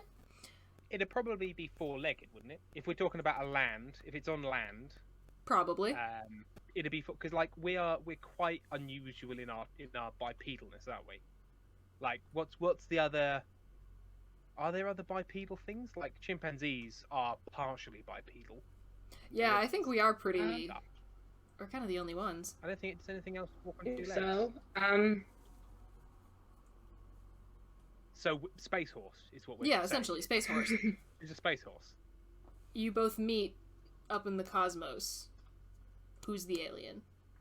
I think I might have to agree that it's both. It is both. It's got to be both, because otherwise that's a very colonial imperialist view. Yeah. And we've just escaped Earth, presumably to escape that kind of stuff. And the first thing we do is say, you're the alien and I'm the regular one. Nah. We're just starting again. None of that. Let's next gen this. We are sailing out on a scientific mission to bring everyone together, so we can't start with a divisive point like, hey, you're the alien. I like it. I like that's a that good answer. Was the original series, I've not watched the original series, Star Trek, you understand, is it a little bit tricky because it's from the 60s? Yes, but it was also remarkably progressive. Is it one of those ones then where it's like, hey, they did a great job on this for the time, and so there's definitely lots of points where you have to sort of really grit your teeth through. It is imperfect, but they also like first interracial kiss on TV, Star Trek the original series. And you know what? I was about to. Is this belittling an important part of? I don't think it is, because William Shatner kissed everyone. You are correct. At a certain point. So were they trying to make a point, or did they just get to the point where it's like, well, running out of people? We're running out of people, so let's make a. I have a friend who's much more well versed in like Star Trek in general, and also like the production of it. And apparently, it was that like they did make a pretty big effort to like be progressive. I'm glad, because I'd like it to be the case that it was hey, stuff's bad, let's make a point, as opposed to a sort of like, well, that'll get them talking kind of a thing, if you get what I mean. Like, you'd hate to find out it was basically a cynical marketing move. Yeah. I suppose in 60s America, I don't think you could make that a cynical marketing move. I'm sure you'd cause a lot more problems than you'd gain out of the chat at that time. So fair enough. Hey, well done, the original series. But yeah. Okay. So, speaking of publicity moves, the next question is, do you believe this conspiracy theory? Which we've done before with various ones. And the conspiracy theory in question this time is this: that awful live-action Sonic design They dropped the bad design first to get people talking. They were always going to fix it. Well, I honestly, how much did they animate with that? Oh, I don't know. I haven't seen it. Prior design. Well, I didn't see it either. I did. You missed nothing. Oh, Shocker! Okay. Good to know. Ben But, Schwartz was fun. That's all you need to know. Mm-hmm. Fair enough. But like, because animation is so costly and so so much time goes into that. Like, if that was true, But how much free publicity stuff, did they get? Unless what you're saying is they just presented it. Well, yeah, they could have just had the now trailer. I can't even. Yeah, like, oh, here's this shitty Sonic, and then they were all the while working on the good one, the better. They could have just had the trailer animated, because that's what, 2 minutes of footage. Yeah. Yeah. I would totally believe. I could see it very reasonably being a fuck up, just because I know with like CG effects houses, like is it oh god, Leica? Is it Leica? The animation. There was an animation house, and they did like 2 really successful films and won an Oscar, and then they went out of business because the economics behind like animation, especially CG animation and effects workshops, so bad that you're like, you haven't got enough time, they're not paying you enough money, and they constantly change their mind at points when they would have needed to have made that, because there was that Robert Downey Jr. Dr. Dolittle. Like, oh my god! The guy that directed it was like, oh yeah, we'll just put the CG in, and the people in the CG were like, no. If you doesn't want work a lion like that. There, you have to shoot it in a way where we've got scale, and we know what the lighting situation is, and we know exactly what's going there, and we know where it's, and you've got to move. You can't just say put a lion there, because it doesn't fucking work like that. So I can totally believe that, like, they were sort of rushed into doing stuff, and we're like this, and it was too late to do anything about it. And then the backlash was so strong that we're like, no, we need to change this, because people are upset by our, Sonic, because he's got human legs. God, that was upsetting. It was upsetting. Well, it's Uncanny Valley. It's very, why is this hedgehog got man's legs? Why have you presented me with a man's legs? Bad. This ungodly set of man gams. So I think I'd say but I can also I'd say I don't. I'd say honest mistake. Okay. Because I think they'd also, the cost benefit of like the amount of like fanboy backlash when you're trying to get the fans on, you want that horrifying mass of internet comic book fans on your side, because if they turn on you, they'll do review bombs, and I think the movie executive fears more than they're like, we'll poke the bear for publicity purposes. See, I think you just got me I on your realised side. I just said comic books. I realised it's a comic books, and he's not a comic book character, he's a game character. But like that sort of Yeah. Because like my original thought is like, so many people had to approve this at so many different points. Like, this can't have been a mistake. Like, so many people could have caught this, but you make a solid argument. So I think I'm gonna take your side with this one. Oh yes. And also, I've dealt with a lot of very large companies, and the idea that lots of people having to improve things makes them better is a logical fallacy of there is, the more people that have to say yes about something, the worse it is going to be by a pretty solid. Yeah, because basically what tends to happen, at least in my experience, is somebody goes, here's a thing, but this person and this person have to say yes, and they both look at it, and one of them goes, yeah, but can it have more youth culture orientation? And the other one says, can it be more dark and edgy? And then both of those bits of advice go back to the same person, and both people that have to approve it have to see what they want. So you get something that's sort of both and neither, and now we've run out of time. I feel like that's very true. I feel like the more people have to approve something, just the more like far removed from the original concept it becomes. Okay. And then a decision gets made at that end that has nothing to do with this end. Like when they there was that famous building. There was a building. I'm gonna say Chicago and they had to build it so that the supports weren't on the corners; they were on the center of the building. And they did like a very innovative design. So it was like a square, and the bottom 3 floors were missing, and it had these support pillars, but they were like in the middle of a side rather than on the corner. Mm-hmm. So it like, sort of looked very distinct. Mm-hmm. It's worked out a really cool way of doing that. I think there's a 99% Invisible podcast episode on this that will give you the information much better. But essentially, they did this design, and it was all great. And it went down and down and down the chain until it got to an engineer on site who was like, well, we could rivet this, and it'd be a lot more cost-effective than welding. And then the person that was approving it was like, oh, yeah, on buildings, rivets and welds and these sort of structures are fine. You could do one or the other. Except in this particular design, you cannot do that different. You cannot change that. And it didn't go back up the chain to the person that designed it, the architect. And so they built this building with these rivets, and then somebody worked out that like a 1 in 20 year hurricane event in Chicago, lots of hurricanes, I think Chicago, it was Hurricane Alley, it was like, this building will fall down. Like, it just will. We've designed it in such a way that a reasonably bad hurricane will make this big, very big building fall over. And so they had to. Wait, that can't have been Chicago. Anyone. That's Illinois. That is not hurricane territory. That's tornado territory. Tornado. Oh, maybe hurricane is Tornado Alley. I've forgotten which one's which. I don't understand the difference between. Yeah, Tornado Alley. That's a thing. Tornado Alley. A windy city of some kind. And so, like, they basically did it at night when people were still like using the building, and they secretly went in and re-welded everything. And then later, people found out and were like, "Hey, why did you let us stay in that building whilst it was like a building that was going to fall over?" And they were like, "We didn't want to cause a panic." And they were, "Oh, cool, thanks, thanks for not causing a panic, you fucks." Yikes. But I think that was one where it was spotted by like a grad student. A grad student was looking, like, they were like, "Oh, look at this great new design," and somebody was like, "Hang on a minute, that can't be right," and like wrote to the architect, and the architect was like, "Fuck off, I'm a great big architect."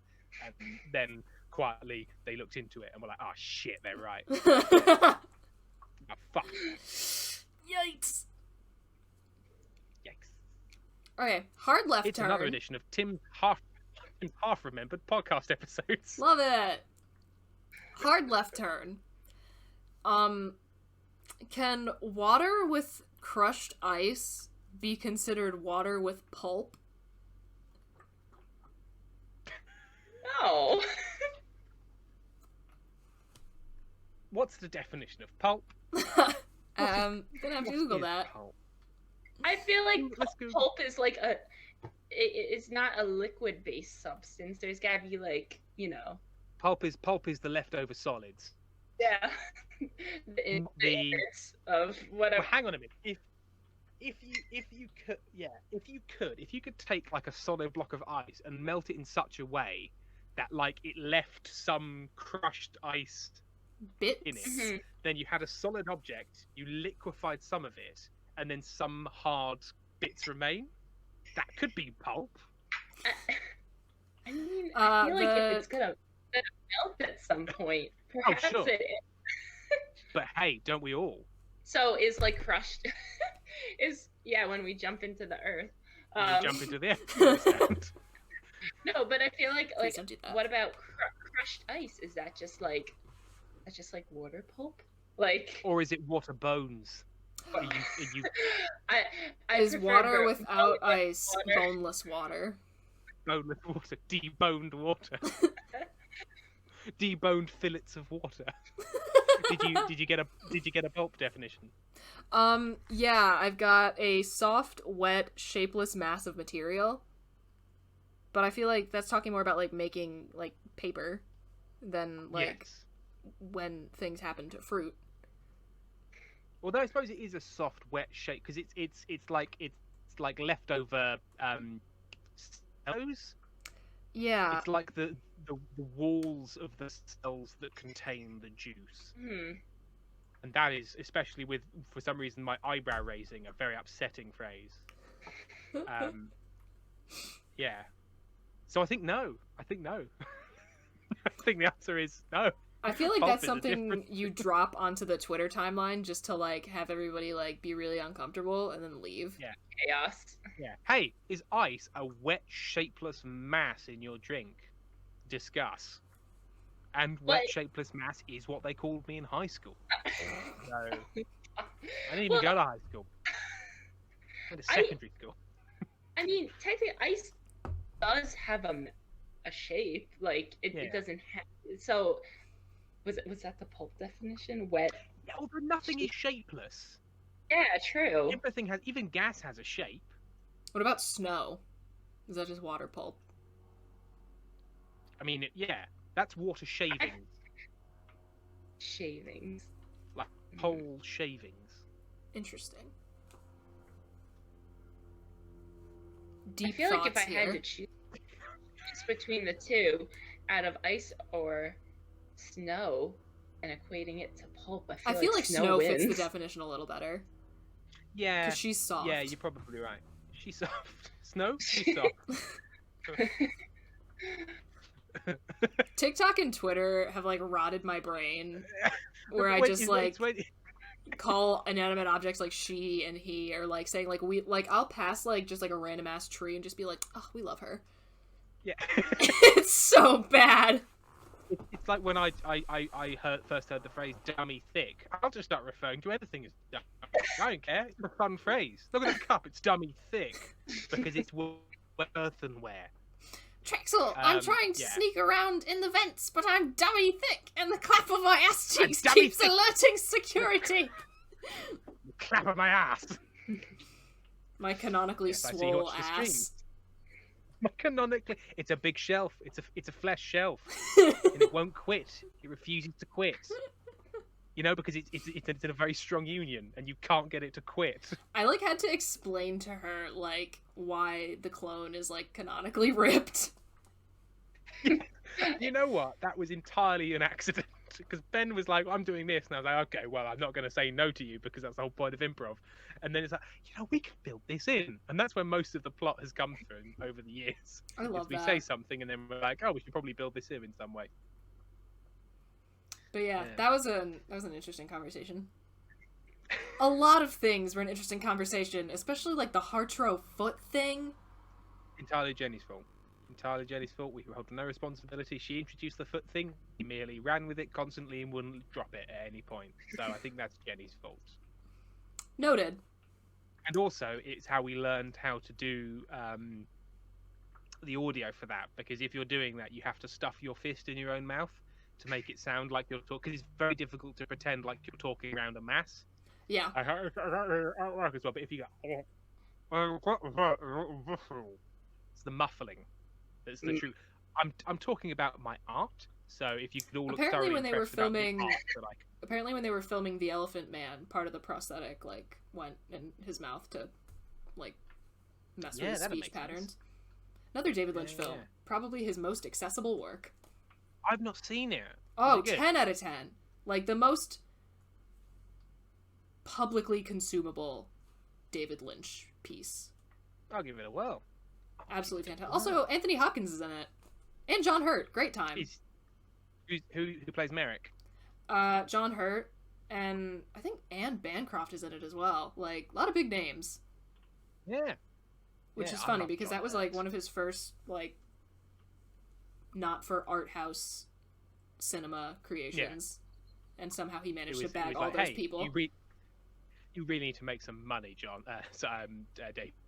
Yeah, you gotta like do something. Stuff is real great, but 8 people watched it, and it cost $2 million to make. So could you just make something accessible, please? Could you, please? But I don't know how he managed to like bag all those names, but great time. Well, I suppose if you're sort of like an art house director, if you're like the filmmaker's filmmaker, it doesn't you're not box office gold. I think you can you can do this movement, and then they come. Sort of entice them. Come hither, Anthony. God, I wish that were me. Big Welsh bear. He was good in Westworld as well. Haven't seen Westworld. Oh, it's fine. Okay, fair enough. It's pretty good. So many good movie reviews on this episode. You know what? It's a golden age of film. I've always said it repeatedly when not asked. Oh my god, that's like me. My job is just bringing up movies that people don't want to hear about when they did not ask for it. Exactly.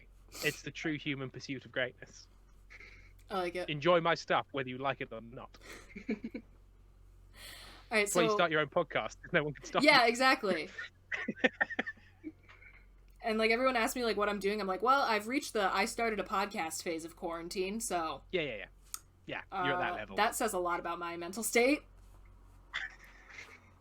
Therapy's expensive. I started a podcast. Yeah. It's a valid choice. It's a valid choice. So the last thing we have on the list is we're going to make an alignment chart using the Stellar Firma characters. And the alignment chart is this, and I gotta open it up here. And here I have the little meme generator. Just gotta get it. And I'm gonna like stream it so both of you can see. Oh, I should also hide my toolbar, because no one needs to know what my bookmarks are. That is your own secret shame. It's my own secret. It's fan fiction. It's all just fan fiction. Great shame. No, actually, there was an episode where we were like, I think that was the one with Emily, where we were very, very vocally in support of fan fiction. So, you know, don't be ashamed. Enjoy what you enjoy. Yeah, hey. I've read some fan fictions where I would not enjoy that. Alright, how do I... Hold on, I think I gotta close out of this real quick. I haven't ever read any fan fiction. It's a fun time. Yeah. I think the problem is I struggle to read. I mainly listen to audiobooks because I struggle to Valid. to maintain a book, and unfortunately you don't really get audiobooks for fan fiction. The best you could do, you put it through Microsoft Sam. Okay, can we all see this? Watch stream. Yes. Okay. Yep. So I have all of the characters written down on a fun little piece of paper. And so basically, we're just putting them on this chart. Would never stab anybody. Would stab someone in retaliation. Yells, I won't hesitate, bitch, first. Would stab without warning. Or would stab somebody as a warning. I have strong feelings on a few of these. As do I. So, but since we're making this together, that's where the fight comes in. Together, or I get to choose because they're my character. Except only one of them is my character. I'll let host first. Oh god. Well, the first character I have on the list is Trexel. So I mean, like, I would love to hear what people have to say. I mean, it's got to be yells I won't hesitate, bitch, first. That because does feel very right. It's a big stand, but it's unclear whether or not you've got the gentleman's testicles to go with it.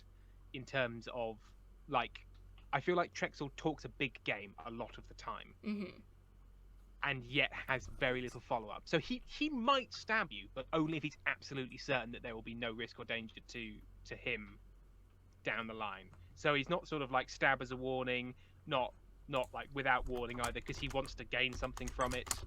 So I think he's a okay. He's a mouth over trousers kind of gentleman. I I appreciate buy it's a very reductive phrase, but Trexel Geisman is a very reductive figure, so I'm going with it. I buy it. I like that. Make that a little smaller. Okay. So next person I have, David Seven, our sweet slimy clone boy. I don't know. Because, like, he really is filled with rage. Yes, untenable rage. But when it comes to acting on it, yeah, I think it's a very seasonal question.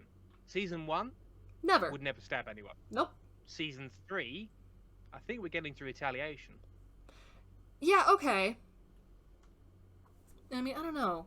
Technically, if we want to get, like, really down to, like, splitting hairs here, we could do that. But is that weak sauce though? That's what I'm saying. Is it a bottle of ketchup, half water? Nobody wants it. It's not a refreshing drink. It's not a lovely condiment. You've gone down the middle and you've upset everyone, including your parents. I also just I believe that ketchup is the devil's smoothie. No, I put ketchup on everything. I'm a barbecue sauce man. Ooh, interesting. You know, sometimes, you know how like in the 80s, somebody would like pour some cocaine on like the back of their hand or like into a fingernail and like snort it up. Yes, I've seen Fire Walk with Me. Next question. You understand. I'm like that, but with barbecue sauce. In that I'll just sort of like get some of it onto the back of the hand and then just sort of like eat it off the back of my hand as a I light love snack. me some like barbecue sauce and dino nugs. You know what? Because we're largely vegetarian now, and so the dinosaur nugget has left our life. But corn. Do you have corn over there? Quorn. I do not believe we do. Spelling Quorn. It's like a vegetarian chicken substitute brand. Where, Oh, we have stuff like that, just not that brand. Yeah. Well, over here it's corn with a corn. Very interesting. And they started doing dino nuggets, and Amy literally sent me the link to them and said you must buy these, and Sainsbury's doesn't do them. So I might have to special order them. But yeah, a dino nugget. I get the feeling we would get along. You and Amy. Just based on that alone. Just someone with that much love of dino nuggets. You're nug aligned. I do love to see it. I love to hear it. Okay, here. No, I'd probably go would never stab anyone. I think he would want to. They would want to rather, sorry. But I think they would I think they have to end up on the side of light. Yeah.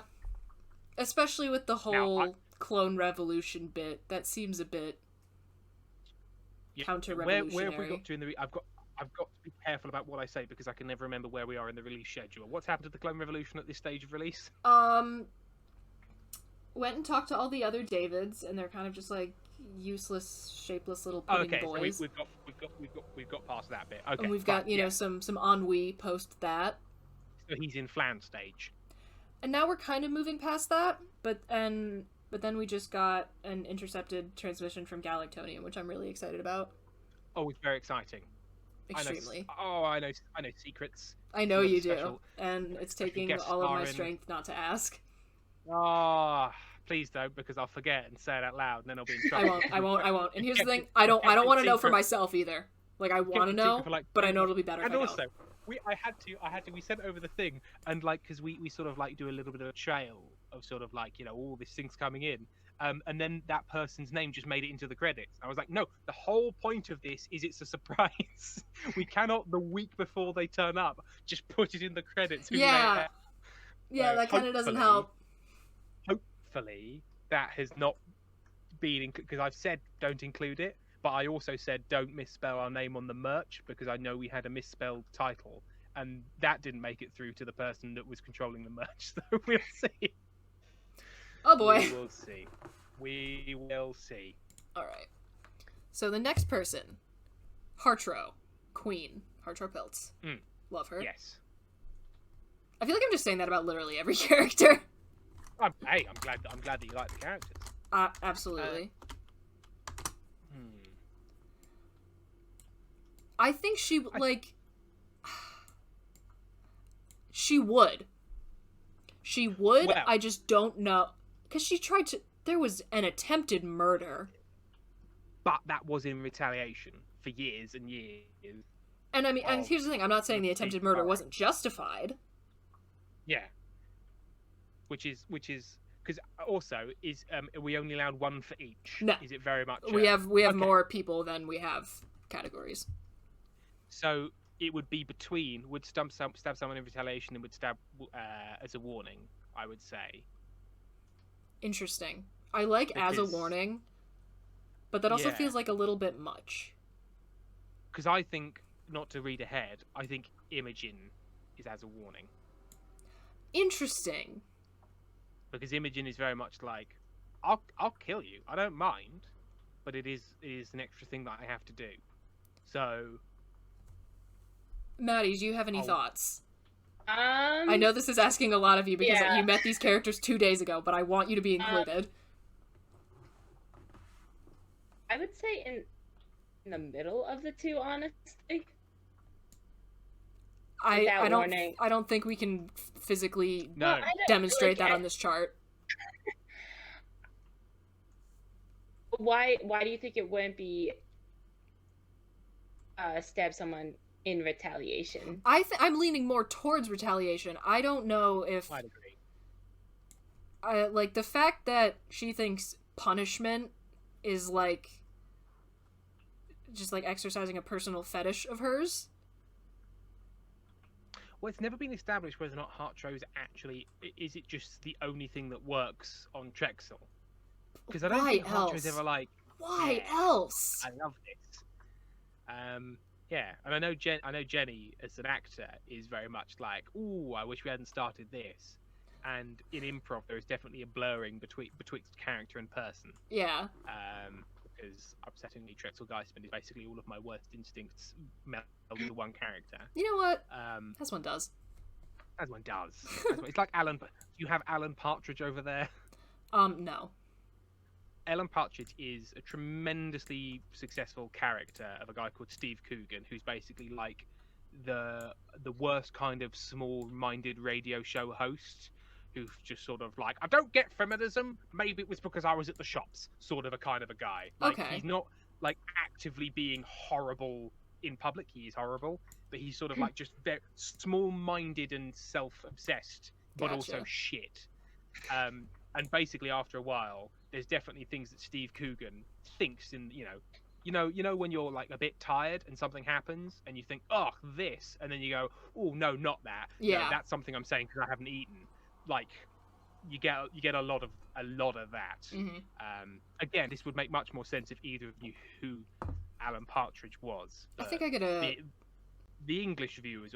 I thoroughly recommend watching Knowing Me, Knowing You, and I Am Alan Partridge, and the film they did, Alpha Papa. You will not be disappointed. It's good stuff. Noted. Yeah. Who's next? So since you brought up Imogen, she is actually next on the list.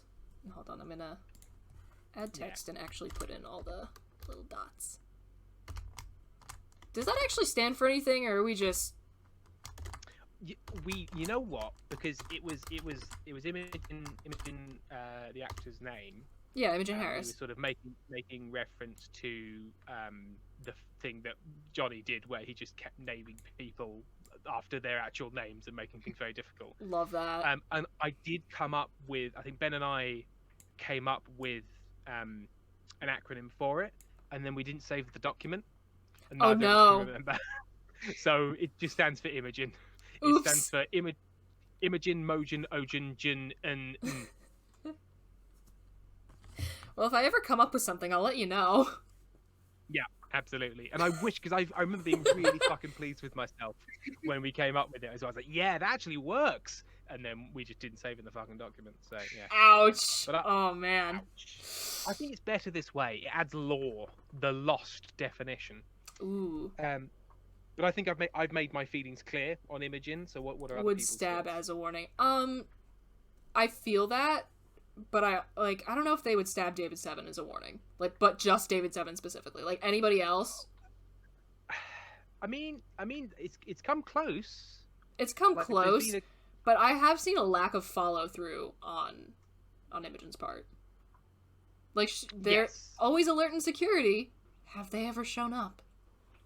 Well, you'll have to find out why that is in the finale, because there is an answer. Oh, it's exciting! Yeah,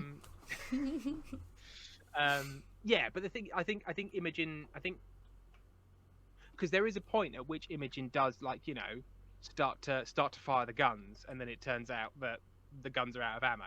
Yeah. At some point in the show.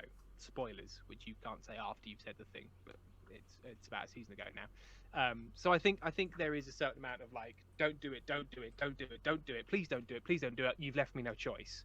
So, okay. Like, there's a lot of warning. It's not like first aid gun walls. Yeah.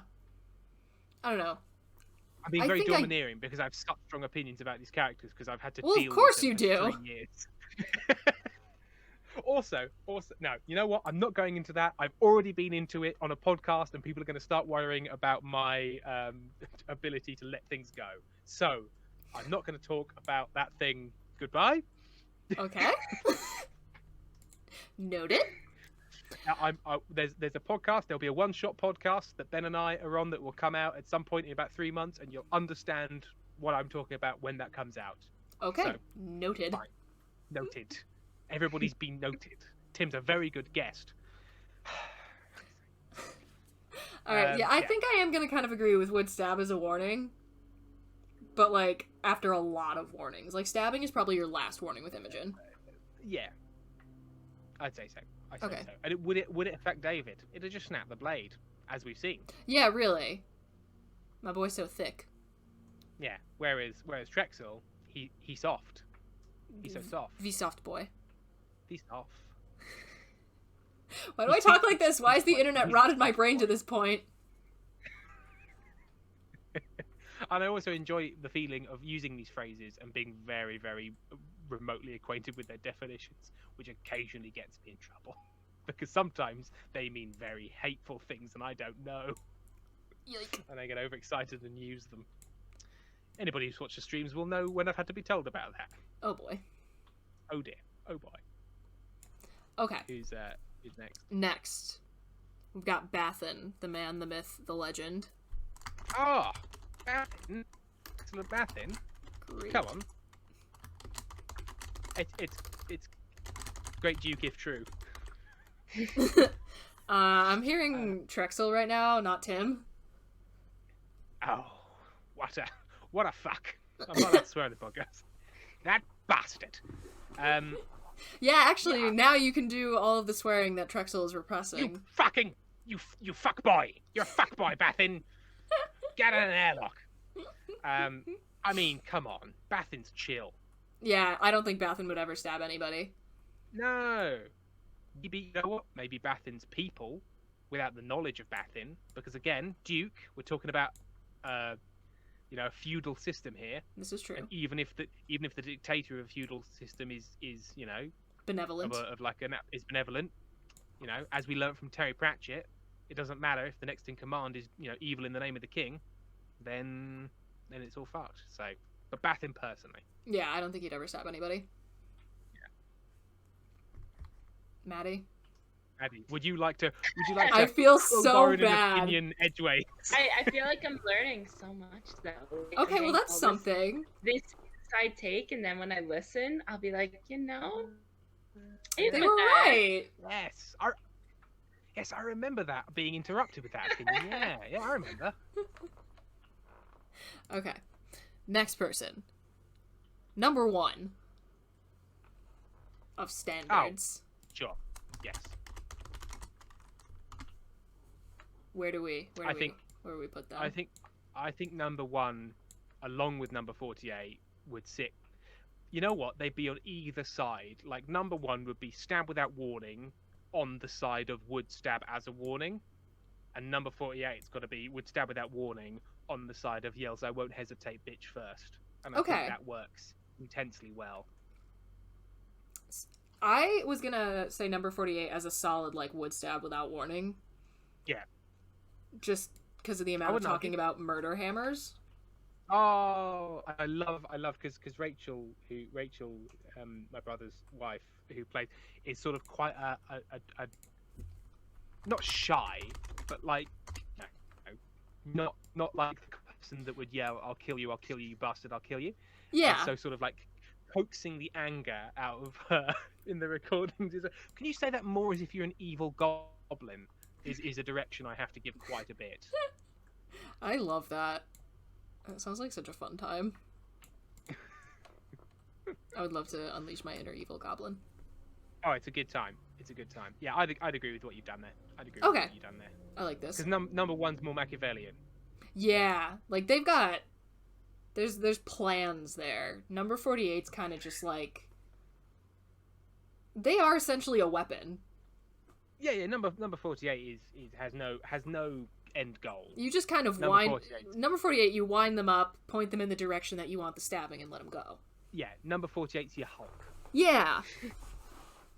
Okay, so after this... I can also recommend that people read The Prince, the Machiavelli book. It's a short book. It's a really short book, and it also gives a bit of context, because I think the reason because Machiavelli's got a really bad rap because he wrote this book basically being how to maintain a dictatorship. Yeah. But obviously he was doing it in a world where that's just how governments were. There was no such thing as a democracy necessarily, and he mostly wrote it because he was in exile, wanted to get back in with the Borgias, because he was I'm fucked otherwise. So he had his reasons, and I think was actually a Republican, a small R Republican. So not as evil as reported. Just did a really naughty book, I suppose. One of my favorite It's a good book. Twitter interactions with somebody who was like, I was arguing with this like right-wing guy once, and I told him, and I was like talking about like socialism and stuff, and he was like, oh, you expect me to read the Communist Manifesto? So I said, well, I mean, it's 8 pages, so Yeah, it's not long, and if you're going to argue about something, probably know what it is. Yeah. Dick. Just a thought. I've got them both Oh, love that. right next to each other because I did a politics degree, and so I have to own these by law. Oh, wait, you did? That's cool. Yeah. I mean, mostly what it taught me was, it's very difficult, Yeah. and then that was the end of the course. No solutions, only questions. Yeah. Journalism and media, baby. And a film minor. Fixed, solved. Everything's fixed now. God, I wish. Okay. Next person. Getting to the end of the list here. We've got Mr. Sigmund Shankaray.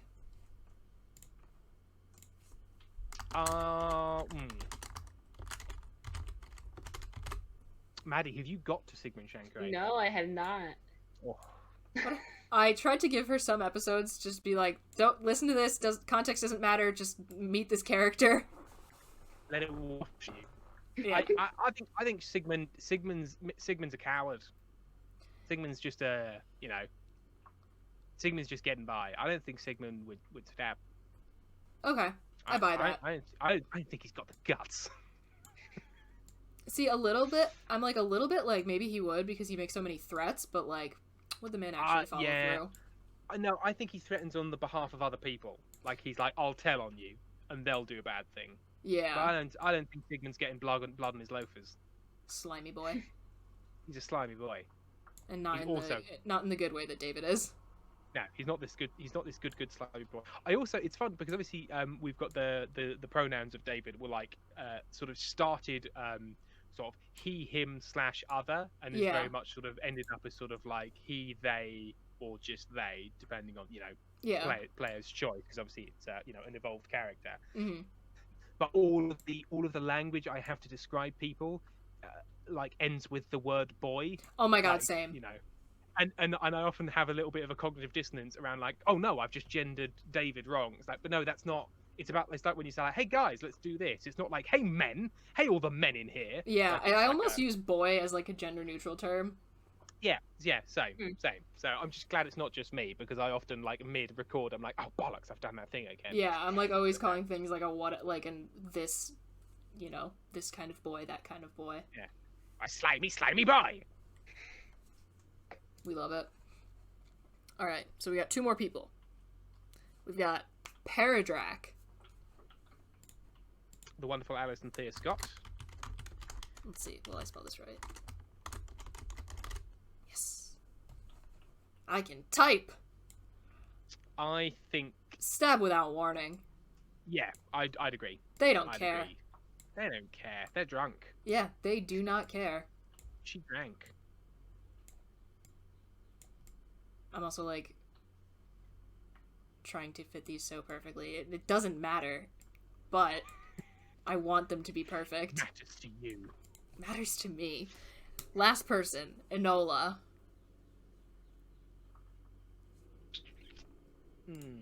They're very non-confrontational. Yes, like hyper, like that is lack of confrontation is really their whole deal. Yeah. But if it was pushed, I think.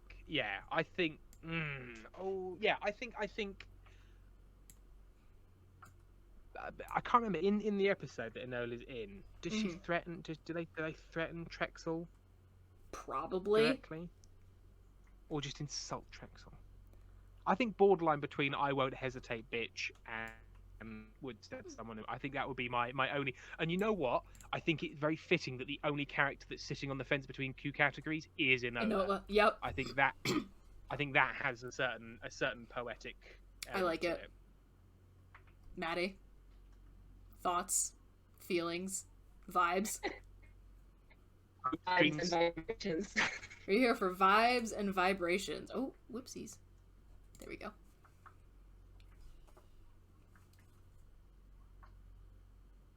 I could get behind this Okay. from my limited listening. I feel like I'll revisit this episode once I watched all of them. Yeah. And I'll be like, that makes sense. Oh yeah, that's what the fuck they were talking about. Yeah, I remember. Okay, so There we go. download that later and stream. And you can tweet it out with like it's a Tim approved chant. It's got canon approval. We love that. Yeah, this is actually the furthest ahead we've ever recorded an episode.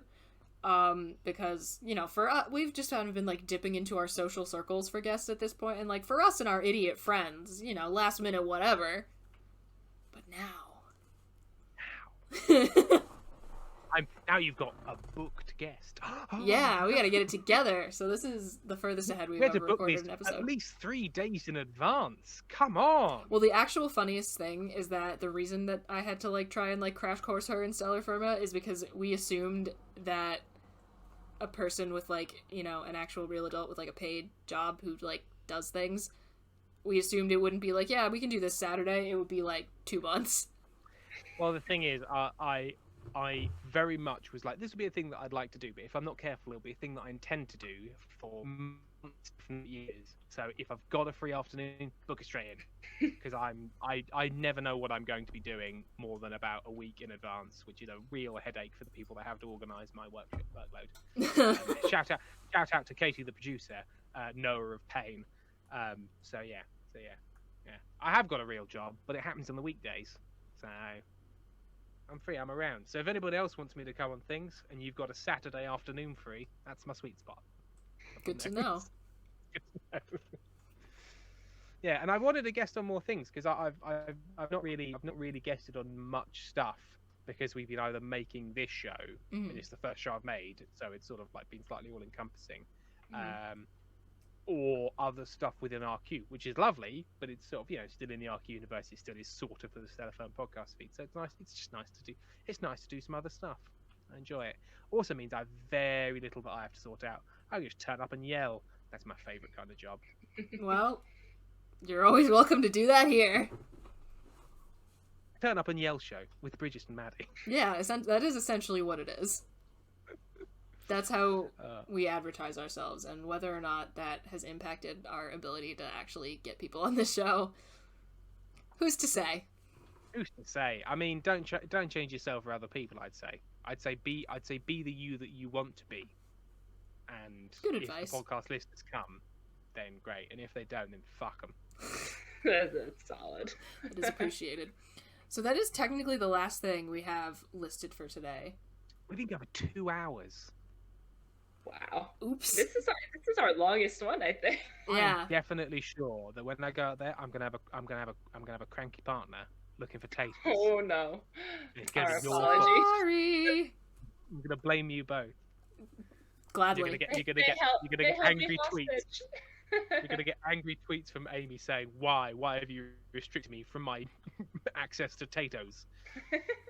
I would love to be angrily tweeted at. I'll let Amy know. I'll give her the Twitter handles. And, Great. Depending on how tired she is, you might get a tweet, or you might not because she's asleep. It's possible. It's always possible. She has the sleeping patterns of a cat. Love that. Love that for her. Yeah. So thank you so much. Thank you so much for having me on. I suppose would be the only thing to say. Oh my god! Thank you for coming. No, it's a pleasure. Enjoyed it. So just go back through this, and if I've strayed into a topic, you I start to talk shit out, to see the sorrow and embarrassment because I just keep talking until people stop. This is a minimal editing job. We chop off the beginning and the end, and then put it out there.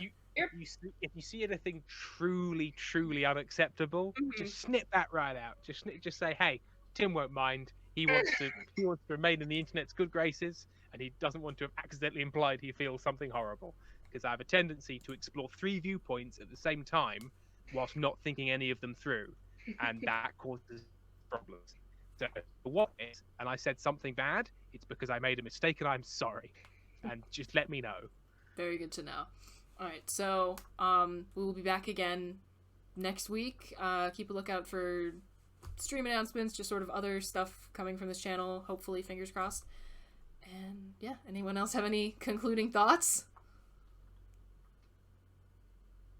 I think in addition to be the longest episode, we have also taken the most tangents. So I think that this is like a record breaker. Good, I'm very glad.